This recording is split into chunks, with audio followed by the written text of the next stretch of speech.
bhunaktu sahaviryam karvavahai tejasvinavaditamastu ma vidvishavahai.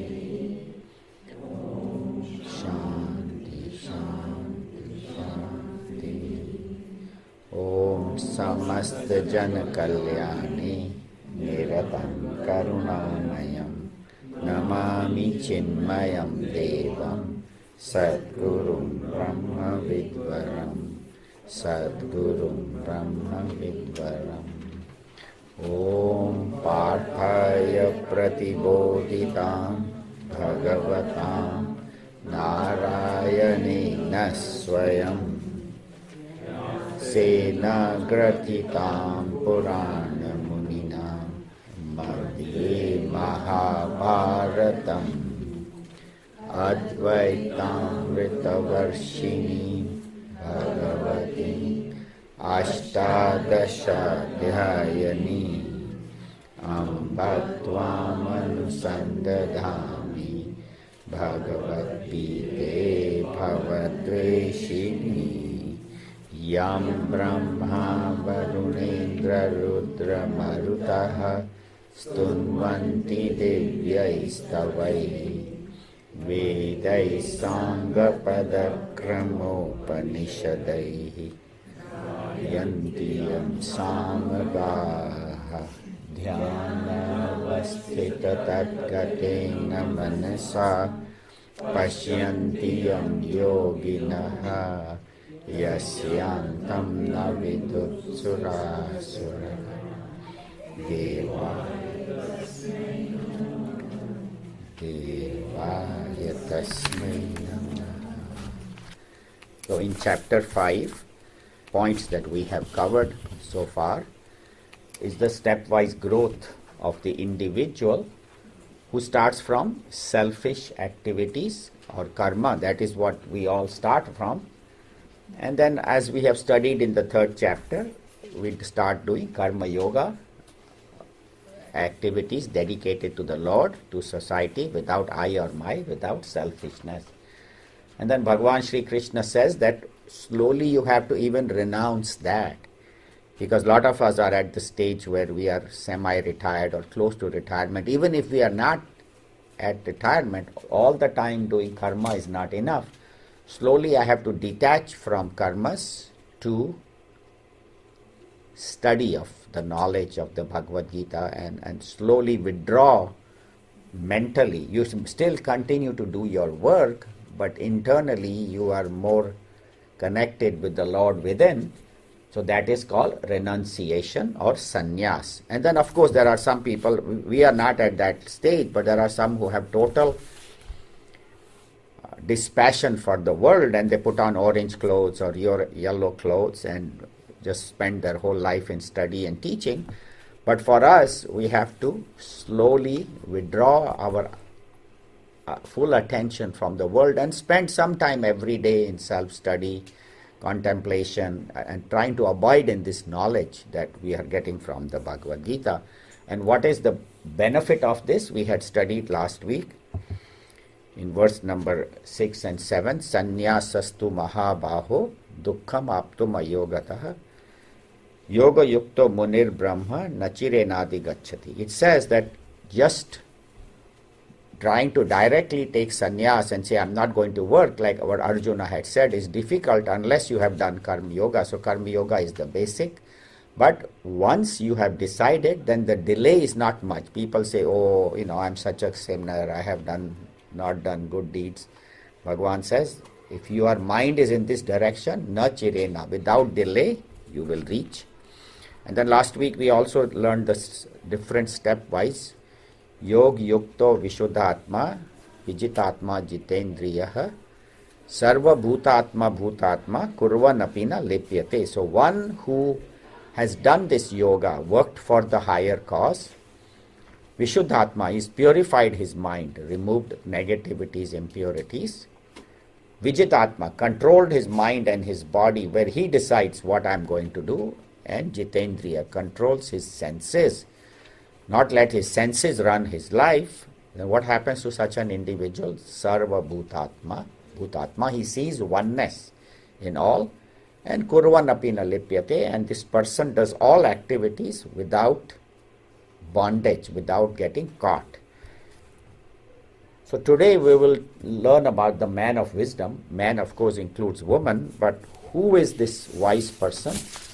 How does this wise person work in the world? Which is a ideal for us to follow and encourages us to take this path. And the next few verses are talking about this man of wisdom. So this slowly Bhagavan is taking us from basic karma yoga to the highest knowledge. The 5th chapter is very powerful because it is the beginning of this higher teaching. So we'll do verse number 8 and 9 together. Verse number 8 and verse number 9, chapter 5. Naiva kinchit karomiti yukto manyeta tattvavita Pashyan shrinvan sprishan jigran Ashnan gachan swapan shwasan Pralipan visrajan grihnan Unmishin mishinanapi Unmishin nimishanapi Unmishin nimishanapi Indriyani indriyartheshu Vartanta iti dharayan.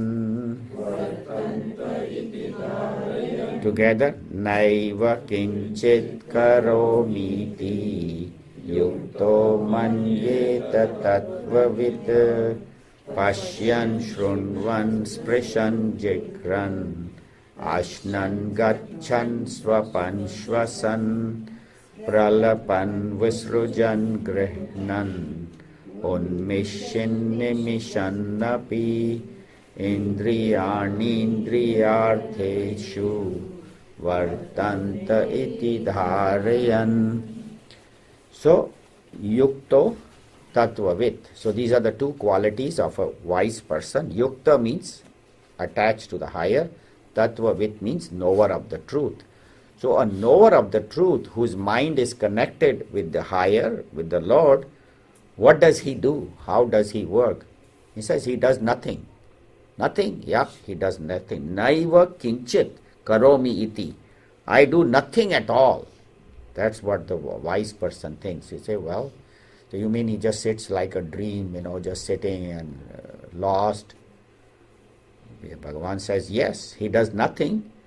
And then Bhagavan lists all the activities that we and I, you and I normally do. Pashyan is seeing, Shrunvan is listening, Sprishan is touching, Jigran is smelling, Ashnan eating, Gachan going, Swapan sleeping, Shwasan breathing, Pralapan talking, Visrajan Grihnan. Visrajan is to give up, Grihnan is to take. Unmishan, Nimishan api, opening and closing his eyes. None of it he does? Yeah, he does none of these. Is he a statue or what? I mean, he does not eat, he does not breathe, he does not talk, he does not see, hear, smell, taste, touch. How can he live? He doesn't even open his eyes. Yeah, he doesn't even do that. Why? Because he knows Dharyan, Indriyani Indriyartheshu Vartante. So my sense organs are working in the field of sense objects. Vartante iti dharayan. He knows. So let us study this verse a little bit.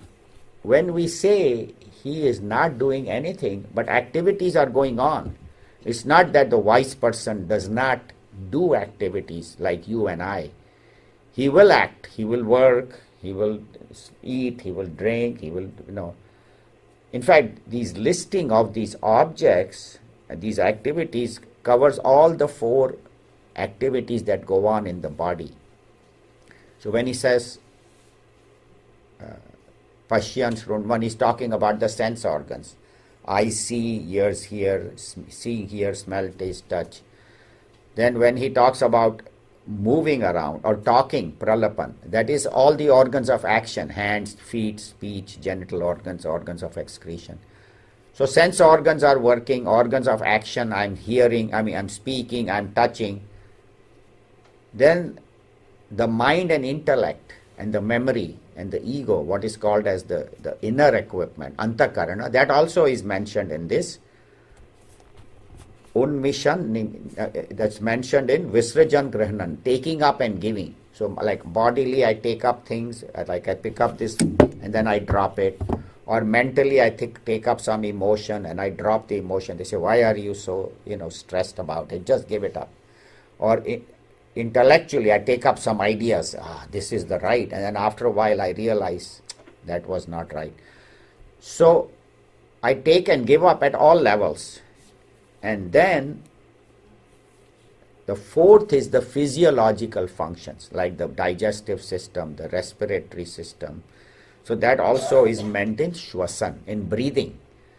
So all the four activities that go on in our body, the sensory, the motor, the physiological and the mental are all mentioned in these verses. So the point is that this person is not that he is not acting, but he said, I am not doing anything. Why? How can he say that? Because it can be either from the point of view of knowledge or the point of view from devotion. So in this chart, is everybody familiar with this chart or anybody is new? Yeah. Okay, so in this chart, very quickly, this body, mind and intellect are my equipment. With the body I perceive the objects. With the mind I feel all emotions. And with the intellect I think the thoughts. And V represents vasanas or my desires. And Om represents God's presence in us. You can call it Allah, you can call it Krishna, you can call it Father in heaven. But Om is the God's presence. And what the scriptures tell us, I think I am this body, mind and intellect, but what we have studied so far from chapter 2 onwards, Bhagavan is telling us, you are all Om. All of us are that consciousness, that Om, that divinity, that infinite, appearing in this particular body, mind and intellect. And I have a name, I am a male, I am a female, I am Indian, American, I am housewife, doctor, engineer. So those are all my equipment, but all of us that consciousness. So a wise person knows, you and I still think we are this BMI, but the wise person knows I am this consciousness. I don't do anything because this Om, the consciousness within us, does not do anything, but in the presence of consciousness, all activities are going on. So the example, so there is no sense of agency. He doesn't say I am doing it, but in the presence of this consciousness, my body is working. The best example is electricity. Electricity says I do nothing. Electricity does not cool the room or heat the room or light, but electricity, when it is there, then the bulb is lighting, giving us light, the cooler is cooling, the heater is heating, the air conditioner is cooling, the refrigerator is cooling. So all activities, but electricity itself, she does not do anything. Electricity just provides the power, and then you can utilize the power, plug in and use for whatever function. So similarly, Om or the Lord or the consciousness within us does not do anything, but provides the power for me as the BMI to work. But a wise person knows I am that consciousness. You and I still think that we are this limited body, and that's where the ignorance is. So a wise person says, I don't do anything because I am that consciousness. In my presence, yes, all my body will be functioning. Not only my, but all bodies are functioning because of that one consciousness. So that understanding. For a person of devotion, again he says, I don't do anything. Bhagavan does everything. I am just a humble servant. God has given me the power to work, and God is doing everything. So either way, the doership is gone. The idea is, see, you and I say, I do everything. You know how hard I work? From morning to evening, मैं काम ही करता रहता हूँ. Nobody else in the office works except me. I do everything. If I was not there, the house would fall apart. So this I has to be reduced. And this is from the highest standpoint. At the worldly level, when somebody says, can you pick up this paper, you don't say, I don't do anything, I am the consciousness. No, whatever you do, you do it, but without the sense of doership. The work has come in front of me. Hansa always says, whatever comes for the wise person, he does it without any sense of, he's not looking for things to do or trying to run away from. Whatever work, wherever the Lord has placed him, whatever station, works as his service or as I am the consciousness in my presence, everything is happening. Now, yukta, the word Bhagavan uses many times throughout, you will find in the Bhagavad Gita. Yukta has two meanings. One is attached to the self. Always his body, mind and intellect is attached to the Lord within and to the total consciousness. So he's all the time working as, that's why, all the great masters, if you see, you feel the Lord's presence in them. When you sit in the presence of these swamis and saints, very clearly you can see Bhagavan there. Another meaning of yukta is that the mind and intellect work together. In our case, what happened is the intellect says, I should not be eating this. I'm diabetic. The mind says, theek hai yaar, once in a while eating is the joy. What is this? Ye nahi khana, don't eat this, don't eat that. Let's have fun. So the mind and intellect do not work together. Intellect knows what is right, but mind does not want to follow. How should the intellect know? Through the spiritual knowledge. The knowledge is not only worldly, but the intellect is always connected with the spiritual knowledge, like the plug is always connected with the electricity, anytime you can take. And the mind listens to the intellect. That is called yukta. So both have to be there. The intellect has to have the right knowledge of the scriptures and the mind has to listen. In our case, what happens is the intellect knows, but the mind says, you might say you are Brahman, but I am here to have fun. Forget about this, after retirement or next lifetime. Mind is always looking for excuses. Or the mind wants to listen to the intellect, but the intellect does not have the right knowledge. We have never gone to lectures, never listened to great teachers. So either way, the person is in problem. The bigger problem is where the intellect does not know and the mind does not listen. That is the worst. Intellect doesn't have knowledge, and that's called monkey. That's why in Hindi you say man ki. So when the mind acts on its own without knowledge, that is monkey. Man ki, knowledge. So that is they say it is like a drunk monkey trying to climb a ladder. That is the best example. A person doesn't have the knowledge, doesn't want to listen to the knowledge. You can just close the door, please. Just close the door fully. So not having the knowledge, not willing to listen, and doing whatever it wants is like a drunk monkey trying to climb a ladder. Can you imagine what will happen? He is drunk with alcohol. So that is the state of our mind. So yukta is, intellect has the highest knowledge of the scriptures and mind listens to the intellect. That is called yukta. So right knowledge is very important. What am I supposed to do in this situation? This reminds me of a story. What is the right thing to do? So there was this interview for accountant. They wanted to hire a CPA, an accountant. And so there was a long line of men and women, wanting to apply. So the examiners three of them were sitting on the table, and they called one guy and they said, how much is 2 plus 2?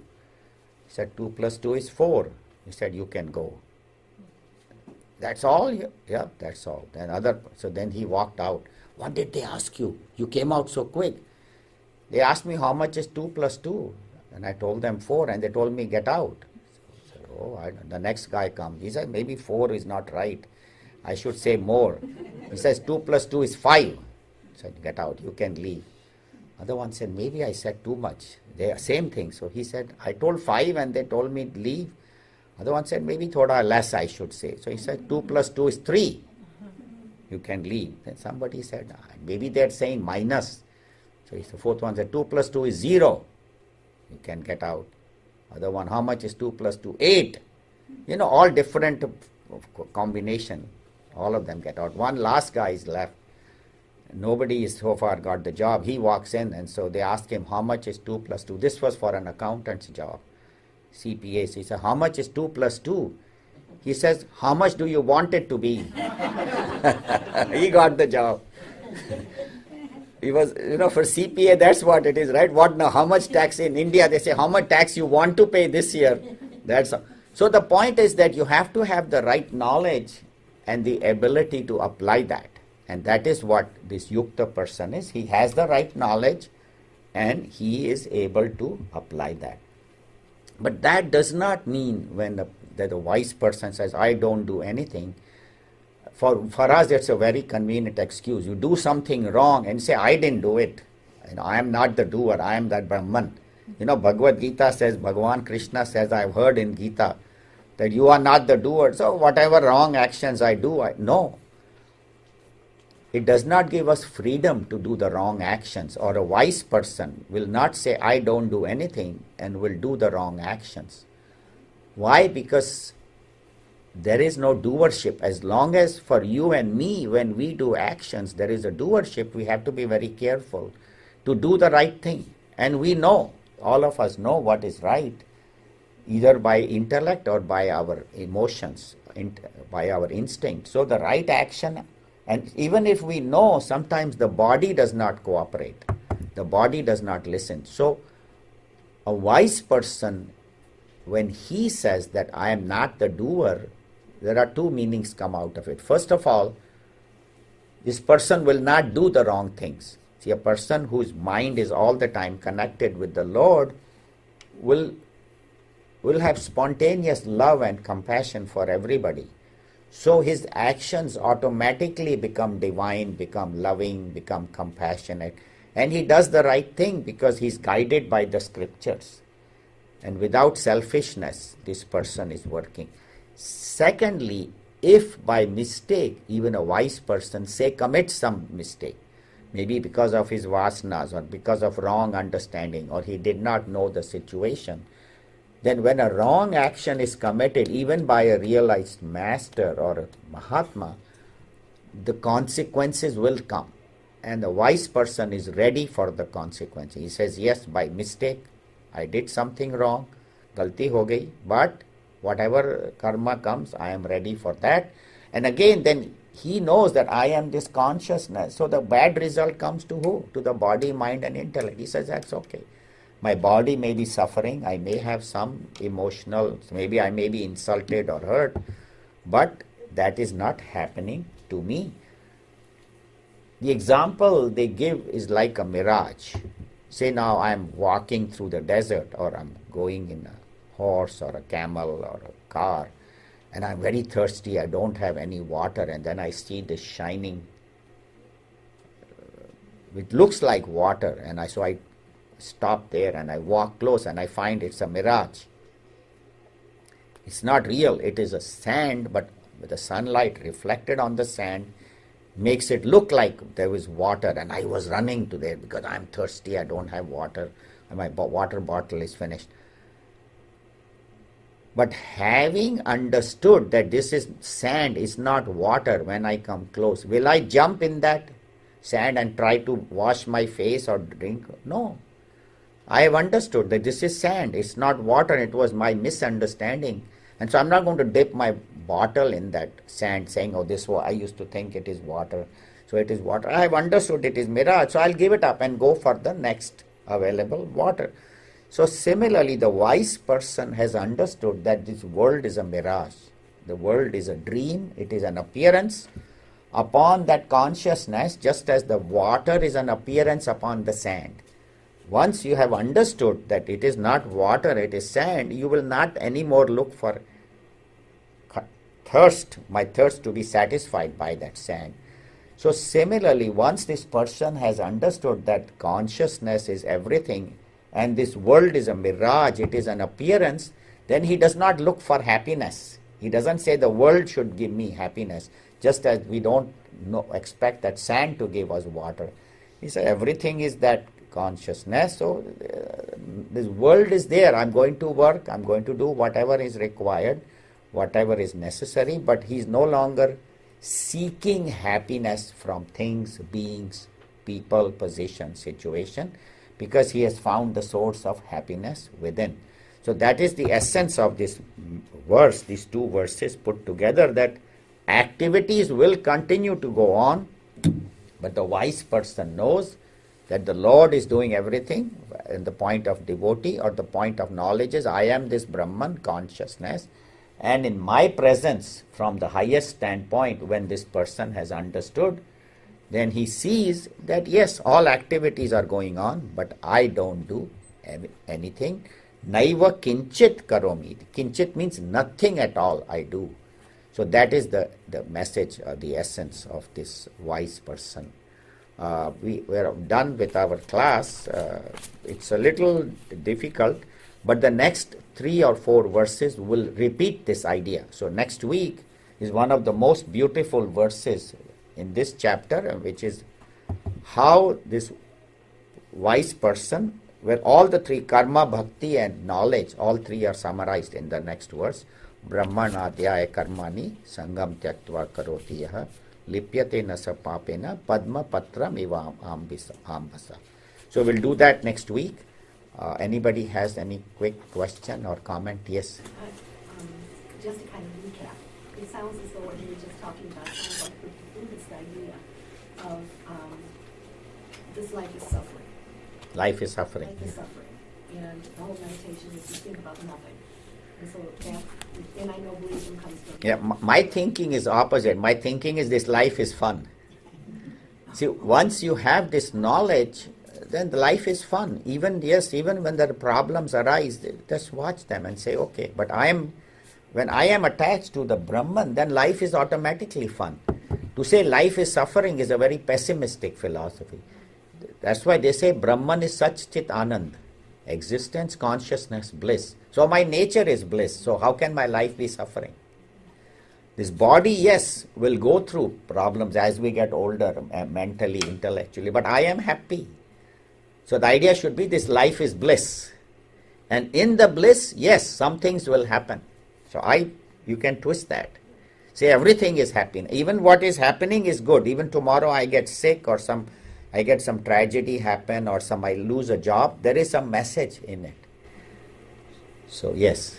And one more thing. Yes.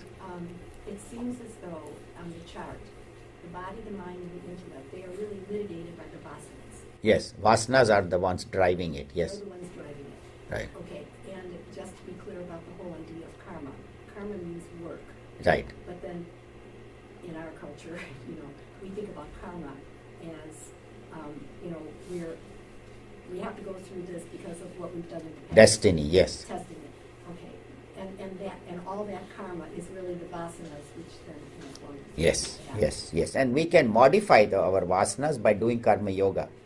By doing unselfish activity, slowly you purify your mind. That's why last week we had talked about yoga yukto vishuddhatma. So one whose mind is purified with pure ideas, pure thoughts, then such a person very quickly reaches Brahman, reaches that state of Brahmanhood. We all are Brahman, but we don't know that because of the vasanas. The vasanas are the curtain which obscure our view of consciousness.